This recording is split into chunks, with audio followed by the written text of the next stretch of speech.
Welcome back to Shop Talk for Season 5. I'm Brandi. And this is James, and we talk about all things related to mental health and cross-cultural workers. So glad you're here. Well, welcome back to Shop Talk. We're excited today to have Anna Danforth. Anna is an author, TCK advocate, traveler speaker, and trainer with TCK Training. Growing up in Cameroon as a third culture kid, she developed a deep passion for helping global families thrive in cross-cultural environments. Anna holds a degree in secondary French education and a master's in education in instruction and curriculum. Married to her high school sweetheart from DR Congo, Anna and her husband raised their two children in Lesotho and South Africa, where they continue to work in education and job skills training. With extensive experience as a TCK global worker, instructor of expat families, and teacher at the Africa orientation course, Anna brings unique insight to her writing and training. She is the author of Raising a Family Overseas, a practical guide for global families, and Sam's Roommate Disaster, a children's book that gives voice to the unique experiences of third culture kids. Anna's work equips families and educators to navigate the challenging opportunities of living abroad with resilience and connection. So excited to have you on today, Anna. Absolutely. Really appreciate your perspective. We talked about just before we started recording. I think that you bring to this conversation of being a TCK yourself and raising TCKs. And I I imagine that you just have so much insight from your experience of your lived experience and then watching your own kids too. And I just wonder how this sort of passion developed for you to sort of educate and invest in the whole family as they're living the expat experience. That's a great question. It actually started when I was about 17 years old. I became a single missionary after graduating high school, and I taught at the Africa orientation course, which was like an intensive 3-month course for families who were going to be working in Africa. And so I did the children's program for that. And I did a year and a half of that serving there and seeing the questions that families were bringing to the table, the way that they were relating when they were under high amounts of stress. And then when my husband and I went on to become missionaries ourselves, I remember looking around the room at the faces of a lot of the young moms, especially who were in training with us, who had a lot of questions. They were ready to go serve. That wasn't a question. Their determination and their drive was very clear, but they had questions about their biggest priority, which was their kids. And I thought, we need to be talking about this. We need to have kind of a conversational level of what it is like to raise third culture kids, what it is like to be the parent, what it's like to be the kids. And we've got these, impressive books out there that are a bit more researchy and sciencey, but I wanted something that any person could grab and read, even when they have low bandwidth. So much more of a conversation style. And I divided it up into 3 parts: before you go, as you're going, and then once you get there, so that you could just grab it and open it up to whatever page you need, wherever you're at in your journey of being an expat family, and kind of glean from these voices that I was able to survey around the world. So I also come from sort of the crash and burn missionary kid generation of where we're learning how to do things differently. My parents happen to be very blessed with somehow, I feel like, knowledge before their years, in a sense. They weren't raised overseas or anything, but they did a really good job with my family, I believe. And I assumed everybody's family had the connection that we had. And as I grew older, I realized that that's not necessarily the case. So my passion for helping parents answer the questions that they had, as well as helping them realize it's a lot more simple than they think, it really all boils down to connection, has really become my passion. Especially when you look at the impact on attachment for TCKs. So high transition, high loss, high saying hello, goodbye. One of the ways to navigate attachment issues, so disruption to the relationships we have with people and places, is through connection. So I love that that's how you start your book too, because it's so important. Yeah, yeah. And James, what we're finding in TCK training research is that oftentimes people who move overseas are living under much higher stress than people who are living in a familiar surrounding or familiar language, whatever the case is. And oftentimes when parents' stress level is at its highest is when their kids need them the most, especially because they're in transition as well. And in those cases, nothing's familiar. The parents are the familiar for their kids. And so if they're unable to meet those needs, those emotional needs of the kids during some of their highest need times, that can leave a lasting impact on a child that needs to be kind of worked through later on in life. So my hope and desire is to just bring awareness to how much connection plays a role, and hopefully help people understand it really boils down to this simple thing. There's not a 10-step process you have to do. And then parents may be able to apply those skills a little bit more intentionally when they move overseas. I want to ask you something because in our talking points in our emails, you mentioned that the invitation, you mentioned connection is key and the invitation is more important than the response. And I wonder if you can just unpack that a little bit here. Yes, I will start that with a story. This last year, I was recording my parents' old VHSs onto like a digital recorder as a gift for their 60th anniversary. And I came across a lot of fun videos of where we were growing up in this remote village in Cameroon where I grew up. My parents are Bible translators. And I remember having an incredible childhood. And there were some hard times as well. In this one video, my parents had paid for me to come home from the capital city. I was in boarding school. They paid for a flight. I landed on our little grass airstrip. My parents are all excited to see me. They've got the video camera and they come running up to me like, "Hey, Anna, so lovely to see you." And I was like, kind of like, get that camera out of my face. Mom, get that camera out of my face.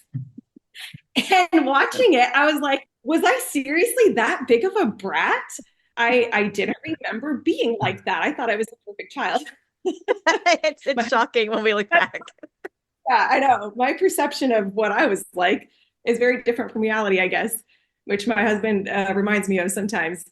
So watching that home video, I thought, I wonder how many times I rejected my parents' love and I don't remember it. And I don't remember it because the bigger overarching story was that they invited me constantly into some form of connection with words, with, affirmation, with whatever.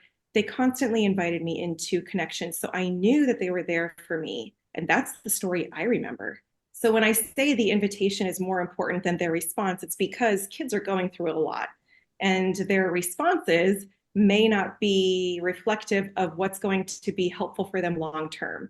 So I really encourage parents to keep inviting kids into connection. Of course, respect boundaries as they're getting older, but keep extending the invitation because that's what's important. Which means it's really important for parents to work on their own stuff too, because that momentary rejection is sometimes hard on parents because of their own life stories, their own relationships and attachment lessons as growing up. So it's the beauty of kids is that repair is possible when there's like a rupture. But I think sometimes parents will quickly be like, "Oh, I'm sorry, I didn't mean to reach out and reach wrong." I'm so with you, just 1,000%. You do it, So you might have to navigate as a parent your own stuff a little bit to weather that place. I was with somebody just a week and a half ago, and there's a sense of like, am I being a good mom or not? So I said, after I did some family therapy working with the kids, we did family modeling, which was super fun, and I said, "You're a good mom." And she just gave me this kind of blank look. I was like, "Well, do you believe that?" She's like, I don't know. What do you need to believe it?" She goes, "I guess I need to hear it again." So for the next like 3 days, I said it probably 15 times because I think there's that moment where parents also have to work on their own stuff. But it's so worth it because you can still be there and meet kids. I don't hear young adults often talking about, "Oh, my parents were just too present and available for me." Right? They're often in the other place of like my parents weren't around, my dad was always at work, the ministry was more important. I just so agree with what you're saying. Yeah, yeah. And what you're saying also goes along with what we have found in our research at TCK Training. In 2021, our research director put out a white paper about kind of the needs and the struggles with TCKs. And what they did was they did a research study on what are some of the struggles concerning adverse childhood experiences. And they compared that with the CDC Kaiser reports from the US. And what we found is that the main adverse childhood experiences that are impacting TCKs are different from the kids who are raised monoculturally. And that the highest things that are impacting our kids raised overseas are that of emotional abuse and emotional neglect. And what TCK Training found was that we're really working with parents who love their kids. We haven't come across a parent who doesn't love their kids. It's just that their bandwidth to be able to meet their kids' needs and to be able to connect and to be able to offer that connection might be at a low. And so exactly what you're saying, they might think they're doing a bad job, or they might actually get really caught up in ministry. And what we want parents to know is that connection is so important, and even if the kids are putting you off during a difficult time or a stormy time, keep going at it. I agree with you 100%. I think of it as just like paying attention to your kids, paying attention to what they're communicating with you verbally, non-verbally, just throughout the day. And just, I think that when you're doing that, pay attention to them, that really communicates their value, that they're worth it to you, even if they're Yeah. trying to shrug you off or like be, you don't understand anything. But they know that you care. And I think they really get, a lot of TCKs really get that the ministry and the work is important. That comes off loud and clear, but they don't always hear that they're important. Even if they are, I think Right. maybe it's not always communicated. Yeah, my husband and I were just talking about that today, driving the road here in South Africa, about how crucial it is to actually use words to tell our kids, you are more important than my ministry. Lauren Wells talks about that in her book, Raising a Generation of Healthy TCKs, and about the importance of putting that to words. And so often we just sort of either assume that our kids know they're more important than our work, or we really have just communicated through our actions that the ministry is so important and they need to buck up and they need to let us focus. So it really is important to have those conversations of like, I want you to know, I will drop this if it comes to your health or whatever the case is. I'd be curious to know from you, James, what you've come across as you've worked with families, if parents really do believe that their kids are coming first, and that they would drop things for their kids, or are we really working with the struggle of parents being able to prioritize their kids in the face of ministry, because we're called to eternal things. So what's the reality there that you're seeing? It's definitely the hardest thing being a counselor for TCKs is when everything about a TCK is screaming, I can't be here, I'm not okay, and the parents stay anyway. And that is a frequent occurrence. And it's complicated because there might be one kid who's suffering and one kid who's thriving because it's just the way it went that year. One kid's best friends left, somebody else came, and it is hard for a family system because not everybody's doing well at the same time. You got to kind of hold all of that in balance, which is really hard. But for sure, it's still a thing. I think becoming less as younger generations of cross-cultural workers, I think, are more open to what the future holds, so less likely to stick to one particular role or place for their whole career. And that has good and bad parts. But I still see with regularity, I think the kids know it because it's true that the ministry is most important. It's amazing how much kids pick up, whether it's overtly said or not. Like they're listening. Those private conversations mom and dad have at night are never as private as they think. I can attest to that. And I Oh, think stressed absolutely. parents, it starts spilling out in all kinds of ways. And one of those will be how it communicates value to kids. Well, and that brings up Absolutely. something, Anna, that you mentioned earlier, that when the the parents' stress goes up, the kids' stress goes up. And I remember from our time living in Central Asia having these really stressful times and our kids needing more of us and me feeling like I don't I don't have anything here to give. Yeah. So what would you say to families who are dealing with something like that? Like how to have that margin to communicate to your kids, that yeah, we're in a hard place, but I see you and you're important to me. Yeah. Some very, very little and easy things that people can do is prioritize having even a few moments of personal connection. I'm huge on eye contact. I believe that that demonstrates to a person that you are giving them your full attention, and that goes for children. It is extremely important for children. I remember teaching in the US public school system. I taught high school before working overseas, and realizing how little eye contact, individual eye contact, teenagers are getting from adults, let alone from their parents.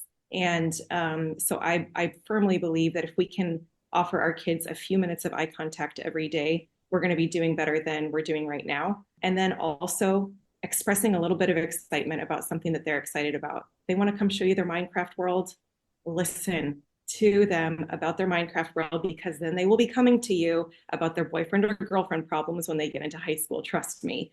But if you don't have time to listen to what is important to them now, you will be demonstrating what you can and cannot have space for later on. Even though maybe later on you have more bandwidth than you want to be able to listen to some of those things. So really showing those little moments. We call it the Band-Aid moments. Being there for the scraped knees and being there for the Band-Aid moments offers, opportunities to be there for the bigger moments. I think it also creates like because of interpersonal neurobiology, how we learn connected to other people. Like when you're there in the Band-Aid moments, it creates this kind of pathway in the kids to be like, when something's hard and I hurt, I can go to this person and it comforts me. So then they're going to do that with the bigger things because there's this sense of like, this is a place and a person of comfort. And I think that's what you want to be for your kids is that place of comfort. And I know it's complicated for like, especially big families. You have 3, 4 kids and you're like, if I can just get 10 or 15 minutes a day, that's a whole hour gone. So I think it's just that intentionality. And if they're 7 to 12, it's going to come while you're trying to fix dinner. If they're over 14, it'll come about 10 o'clock at night or later. So trying to like prepare your life so that you're available in those times where they're actually looking for connection too. I remember with our eldest in high school, it was 10:30 or 11 at night, and I was tired. And I thought, we're in this. We're going to do this. This is important. We're going to connect it. And I think it did matter then. But man, I was tired. It's during That's that that's time. what it happens. I hear Yeah. that story from so many parents and teenagers. Like, why do your words come out And now? Here we are. yeah, on the other end of raising kids, my kids are almost 20 and almost 19 now. I'm an empty nester.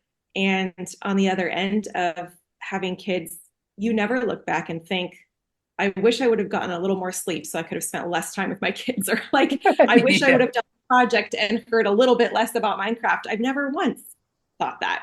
And so that is my encouragement to all the young parents out there is uh, you'll never regret prioritizing your kids, especially if you have chosen a life of major transitions and kind of globe-trotting. Another thing you'd mentioned, like just in our emails back and forth, that caring for the parents is like caring for the whole family and caring for the children too. And I wonder if you can expand on that a little bit, just what that means to you. Yeah, I'd love to hear James's thoughts on this as well. But what we have found also in terms of the third adverse childhood experience that impacts TCKs the most is household mental illness. So some sort of mental illness of a parent. What I see anyway, is that people who perhaps did not have mental illness issues before they moved overseas, or perhaps dealt with addictions or whatever, they might not have dealt with that in their home country. Once they get overseas and their stress is magnified, those coping mechanisms often come out, those unhealthy coping mechanisms. They've got to hold it all together for ministry and family and everything. And then these unhealthy coping mechanisms come out. So what we're seeing is caring for the parent. They're the ones who are then going to care for the kids. So if we help parents have bandwidth and if we help support them, then they can care for their kids because they're the primary caregiver of their kids, not, a TCK advocate like me. So that is what we're seeing. It's so simple. Let's care for the parents, they'll care for the kids. But yeah, I don't know if you have anything to add to that, James. I think in just family systems, a lot of times you're looking for an indicator. So sometimes the whole family's health is most demonstrated through one particular individual. And a lot of times it's a kid who is all of a sudden acting out and struggling, and then they get brought to help. But it's because of the parents are actually struggling. Their marriage is a wreck and they haven't told anybody. The mom is super anxious or dad is super depressed. And that's actually what's going on. But a lot of times there's an indicator in the family that tends to hold all of the stress of the whole family unit. So it's been frequent where somebody's coming looking for care because their kid all of a sudden has massive OCD or is decompensating or having horrible dreams, and we actually find out that it's a parent. So I think that happens a lot. It may be showing up at least initially in one of the kids or one of the family members, that poor middle child who's been trying to hold peace for so long that they finally just run out of opportunities and coping mechanisms. So a lot of times it does start with the parents. You got to have healthy parents to have a healthy family. And this quote comes back to me a lot that kids are excellent perceivers and poor interpreters. Like you mentioned, like it'll come out first with the kids, but it's really like Yeah. something going on with the marriage that the kids have picked up on, and they don't understand. They know something's going on, they don't understand it, so they'll blame themselves or attribute other things to it. What's happening? And even now, Yeah. there's still a ton of diagnosing of parents that happens through kids, whether it's ADHD, anxiety, autism spectrum disorders. A lot of times now we're more aware. We've got the internet everywhere, even in Cameroon, Lesotho, right? So now people are a little more aware that something's going on with their kids, and that's actually how we find out that the parents got it. I've worked with a lot of adults that have significant anxiety, but they've never labeled it as such. They just call it stress. It's all future oriented and really destabilizing, but they've never, whoa, well, that's actually anxiety. So it happens a lot now, even when we diagnose kids. And that's the importance of awareness, right? When you know what the thing is, then you can get help for that thing. And if you Right. never knew it was anxiety, then you don't know to get help for it, right? So that's where awareness in this whole world, and that's why a podcast like this is so crucial for really being a support system for people who are working overseas. At least for our spouses who we know listen to it. Yeah. Other people do as well, I'm sure. Yeah, we have tens of listeners. Yeah, that's right.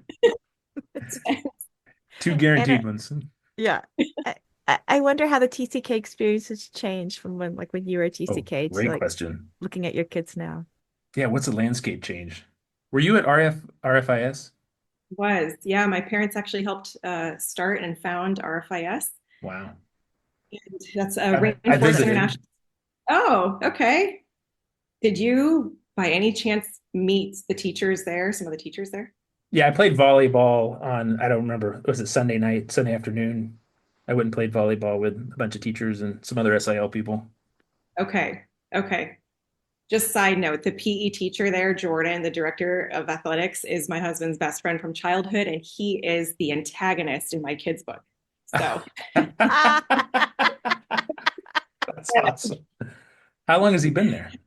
oh, years. I don't even know. 15, something like Okay. that, 12, I 15. was there Yeah. in 14 and that role was playing, whoever was in that position was playing volleyball with me, but that Okay. was a Yeah. long time ago, 10 years ago. Yeah.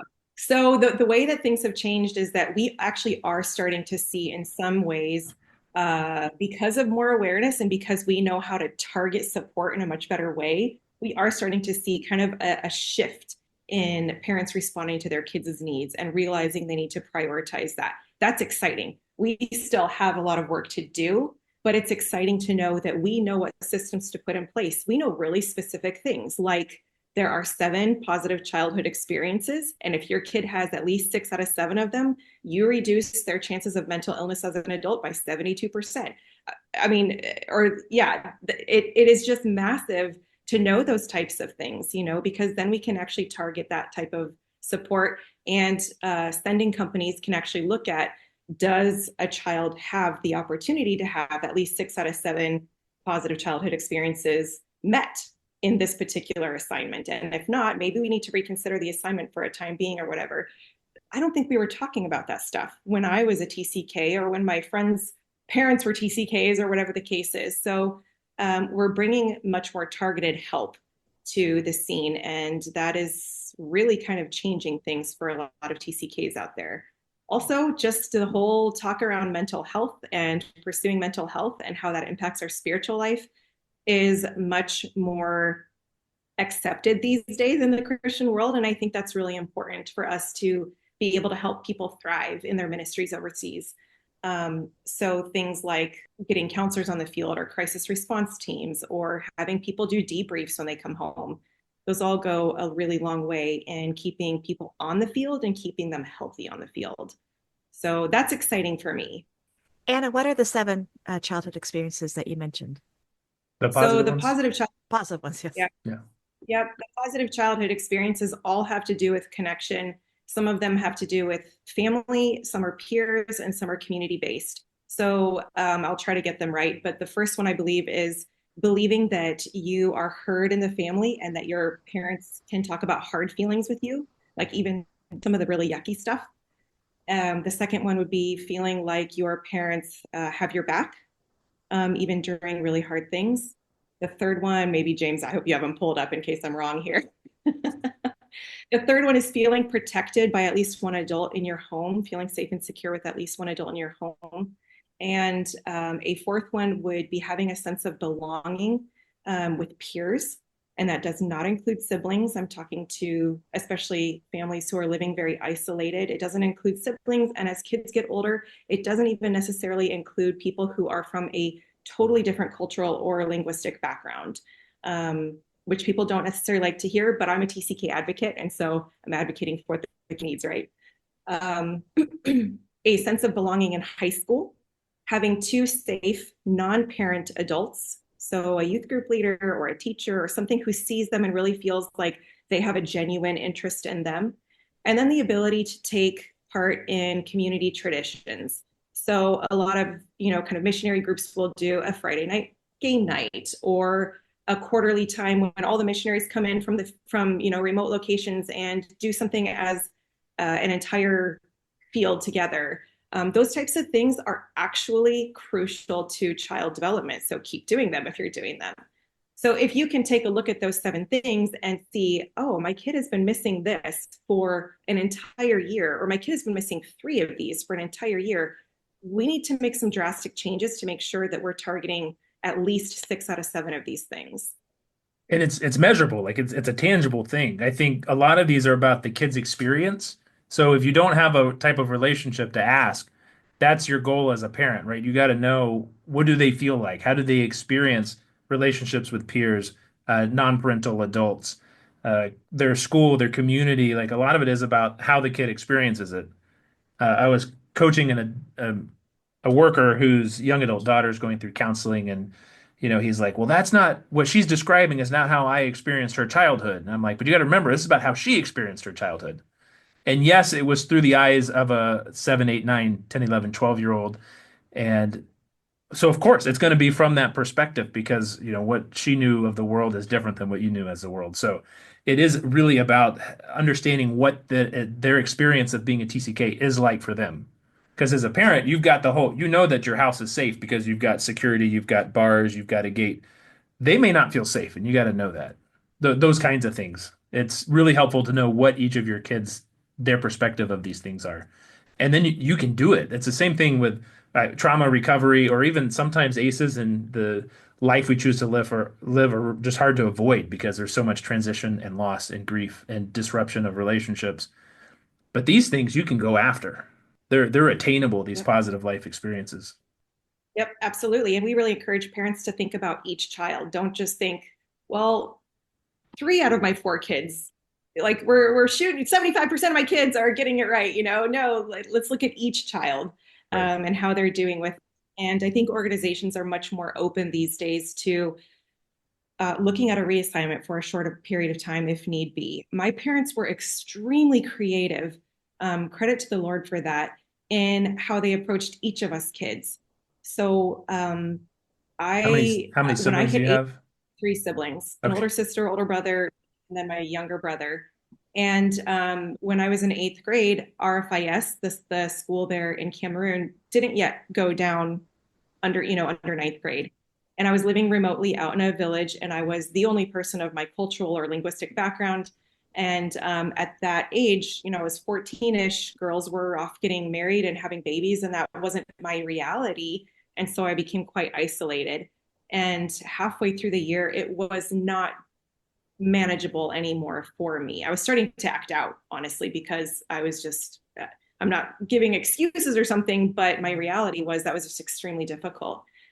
And my parents took my needs really seriously. And they said, hey, what would help you out here? And I said, I need to go to the capital city. I'll homeschool myself, find me a family to live with. And they let me do that for the second half of 8th grade. They found a family for me to live with. And I did homeschool, and I got to connect with other TCKs. So I'm not alone in that. I just spoke with some dorm parents who've worked in a dorm in an African school, well, African international school for many, many years.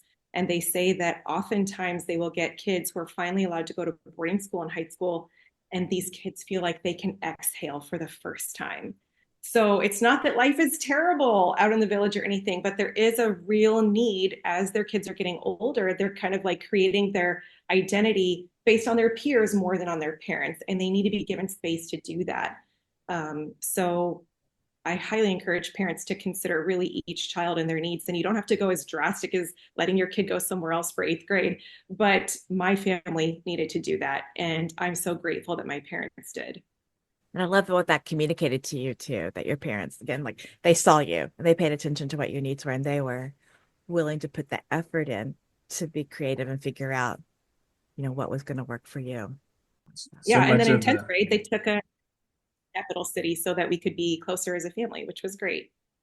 so much of the TCK experience happens out of their control that they don't get to flex that decision-making muscle very often. Right. So many things are made where you can go, when you can go. It's not safe to go outside after dark. The gates shut. The just all of those options are a lot less than typically in home culture. So I love that your parents kind of brought you into this place of not being responsible for the decision. There's like a balance. You don't want a kid to carry all of the weight of a decision, but to be able to have some agency in your own life, which is often something TCKs don't get to have. Super empowering for you, and also just let you know that they saw you, which is one of the positive life experiences. So go parents. Yeah. I'm curious to know what your experience was like for your own kids. Like, were their just their own experiences different from each other, or just, yeah, what it was like for them? Yeah, so my kids did not grow up around other TCKs. Our location here in South Africa, we are the only expat family from the US for quite some distance. And so my kids, they did some homeschooling and then they also attended South African schools, which had its own learning curve more for me than for my kids because I'm a US educator and I've got what I think is a good education. And I had a lot of misunderstandings when I first moved here, a lot of culture shock, even though I grew up in Africa. So my kids actually attended national schools. I never attended a national school because the school system here is much more similar, I guess, to the US system compared to where I grew up in Cameroon. However, once they hit high school age, I wanted them to be able to transition to university, and the credits, how they work here, wouldn't help them transition well. So they started doing online school. So all of their friends growing up were South African. My daughter really, I mean, when they were very young, they knew some other TCKs, but then went many, many years without knowing any.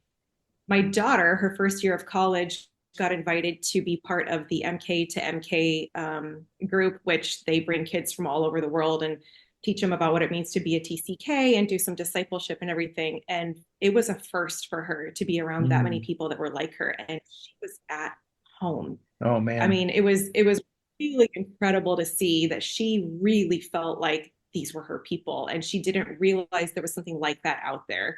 Mm. So she's coming back and doing it again this year. So yeah, their experience was very different than some other kids who grew up around a lot of other TCKs. Between your two kids, was there was like, I guess their interpretation of their experience similar? Did they both like enjoy it, or how was that for them? Good question. Yeah, they both do love South Africa. My son is just kind of he like floats through life. He just always has kind of just floated with gone with the flow and everything. And so he's happy when he's here. He's happy when he's in the US. My daughter fiercely and I would say almost desperately loves South Africa. Mm. And so even though she was a bit more of the socially isolated one when she got older, she desperately loves this country. And it has been very hard for her Mm. to go back to the US and attend university. She has hopes of coming back someday. She realizes that might not be in the cards for her in God's plan. And she's open to that. But there's definitely a different level of fierceness in how they see the culture where their primary roots are, which is interesting because they are so different. She wants to come back. My son, I think, would be very happy to have the white picket fence life in Iowa for the rest of forever. He had enough adventure and transition. He loved it, but he had enough of it. So like now he's ready to settle down. So it's very interesting. I remember this also kind of being pointed out when we took them to their college visits. At my daughter's college visit, they're kind of like, "Hey, who came from the farthest away?" And I'm like, "Tell them you can raise your hand, win a t-shirt. You came from South Africa. Everybody else is coming from surrounding states." My son, and she's proud for everybody to know she comes from South Africa. My son, you go to his, and he's just like, he just wants to be like everybody else there. He doesn't need people to know. It's not that he's ashamed of it. He's just like ready to not have to stand out probably, and so they're very different. And I had to have space for the fact that they can be like that, and it's okay, you know. Yeah. As we kind of wrap up, do you have any kind of nuggets you want to leave people, either directing them to resources or, I mean, you've talked a lot about connection, but for parents who are listening, and we actually do have a lot of people who are parenting TCKs cross-culturally who listen to the podcast, like what's your go-to for them to encourage them, equip them, and then to point them to resources? Yeah, I would love to connect with people on raising a family overseas, either on Instagram or Facebook, because I want to help them in their journey. And I also work with sending organizations on what people need in order to hit the field up and running through a program, through a course called Pathways by TCK Training. I would really encourage people to check out TCK Training's website. We offer over 80 workshops by TCK specialists, driven by research. And you can really go on and take anything from how to support neurodivergent kids on the field to what adult third culture kids need when they transition back to the US. I'm working on 2 workshops right now on what it means to be an adult third culture kid and married, how that impacts your marriage, as well as then another one on how it might impact your parenting. So there's really everything out there, and all of it is golden. I'm still catching up. I'm newer on the team, and so I'm still catching up on watching the workshops, and it's like I can't get enough of it. So, so those would be my 2 main go-tos. And you can get a membership at TCK Training so that you can access to a lot of that stuff for free. Yeah. How can people find your book? So my book, Raising a Family Overseas, is on Amazon, paperback and Kindle, and Sam's Roommate Disaster is also on Amazon. That one is more for middle grade, 4th, 5th graders, specifically set in Congo. And I'm working on the second one right now, the kind of sequel to that. That's awesome. We'll have links in the show notes, but glad people can type it in, hopefully while they're not driving, but listening to the podcast. Thank you, Anna. I've really enjoyed talking with you today, and I really appreciate your passion for TCKs and just like healthy families. So, thank you for that. Yeah. Thank you for your work with Shop Talk. I really enjoyed the episodes I've gotten to listen to, and I think you've got some gold nuggets here. So keep going. Thanks, Anna. Thanks so much.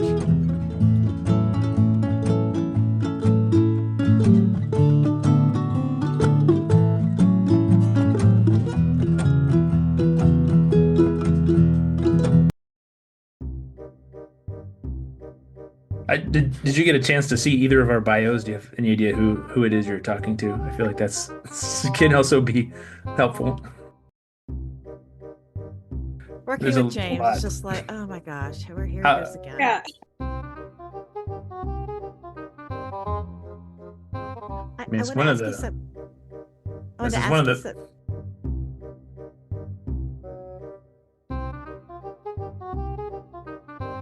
Surviving virtual Christmas parties. You gotta keep it moving. You can't let it just hang. Thanks for joining them with 2 people you've never met for our podcast today.